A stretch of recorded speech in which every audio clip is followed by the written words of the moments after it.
aucun collectif ne pourra égaler la Mafia Qu'un Free. Du fait que Mafia Qu'un Free, c'était pas une histoire de rap, c'est déjà une histoire d'amitié. C'est une histoire assez violente.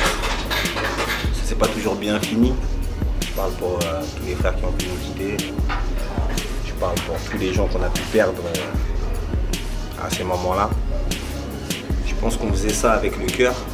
C'était pas une histoire d'argent, c'était pas une histoire de buzz, c'était pas une histoire, il n'y avait pas tout ça, il n'y avait pas tout ça à l'époque. Et je pense que surtout, on était vrai. On était authentique dans le sens où on faisait des choses qui nous plaisaient. On ne faisait pas les choses pour le public. Je pense qu'aujourd'hui, il y a beaucoup d'artistes qui font des choses pour le public, pour le public.